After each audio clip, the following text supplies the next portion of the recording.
1942, Peenemünde, Nazi Germany. The first ever operational rocket has just taken off. It's the V2 rocket, and it's about to change the outcome of the war.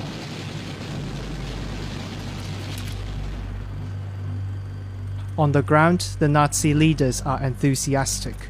For nearly 6 years, 2,000 Nazi scientists have been working on a revolutionary weapon. Fast, autonomous, unstoppable, the rocket should be able to destroy Europe.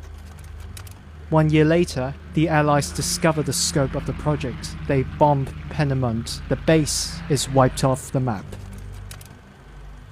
The production resumes in a safe place out of reach for Allied bombers. In the Dora concentration camp, deportees are building a huge underground factory to build Hitler's secret weapons. Polish, Russian, French. Thousands of them are working in the dark under inhumane conditions. One of them recalls, "Some small light bulbs illuminated a nightmare. In the tunnel, the cold and humidity was intense. Some prisoners became crazy. The SS prison guards beat and tortured the deportees. We had to sacrifice everything to produce more and more. The fate of the Third Reich depended on it."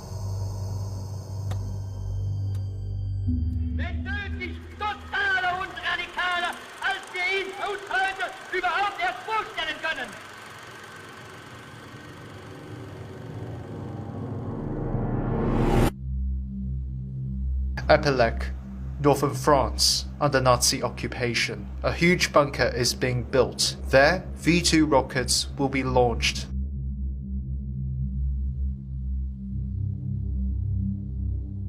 According to the plan, the Nazis imagined the Epelec bunker to be 216 metres long, 102 metres wide, and 28 metres high, with more than 5 metres thick walls.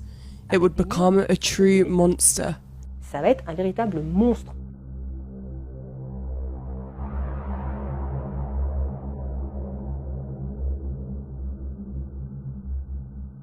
The V2 rockets arrive by train. They follow a pathway inside the bunker. They're filled with ethanol and liquid oxygen, and finally they come out of the bunker. Then they are launched on their targets.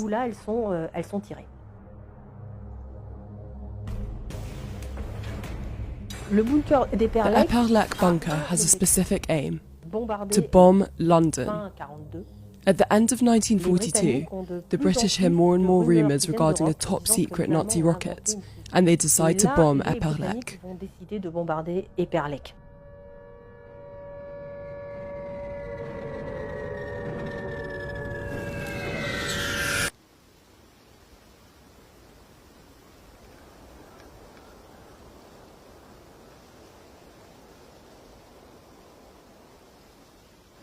Le bunker n'a jamais The fonctionné. Epelec bunker was never completed. The Germans lost their main launch base. From there, they must rebuild everything.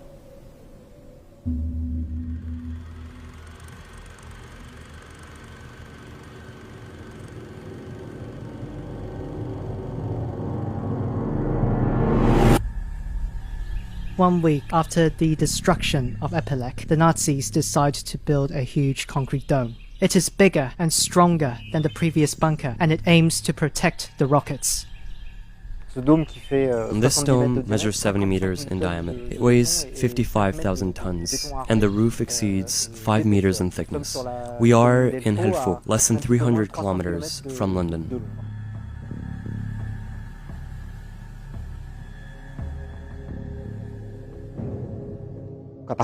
From 1944, 2,500 deportees from Buchenwald concentration camp are recruited to work in the construction of Helfo. Foreign labor, namely from Russians, Ukrainians, and Serbians, is exclusively used.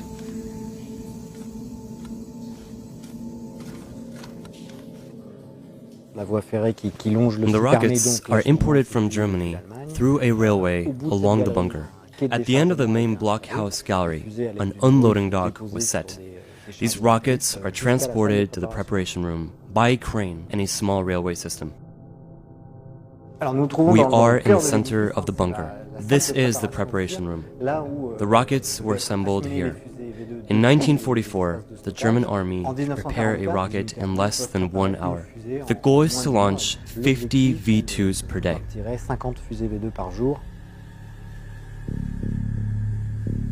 July 1944, the Allies invade Normandy. Tons of bombs fall on the Helfort bunker, forcing the Nazis to desert the site. Not a single V2 rocket has ever been launched from Helfort. Hitler's miracle weapon is a failure. Only 3,000 V2 rockets were launched from simple mobile launch pads. The Third Reich fell, but the V2 history does not end there. We choose to go to the moon in this decade and do the other things, not because they are easy, but because they are hard. In 1945, the Americans liberated the Dora concentration camp and they discovered hundreds of untouched V2 rockets. The Nazi scientists gave away their research to the Americans in exchange for immunity. Under everyone's noses, they are exfiltrated to the USA. A prominent Nazi engineer, Werner von Braun, becomes an American citizen in 1955 and finds his way to an influential spot at the top of NASA. The USA lead the space race thanks to the former Nazi scientists. The V2 becomes Saturn V, the very same rocket that sends the first man to the moon. It's one small step for man, one giant leap for mankind.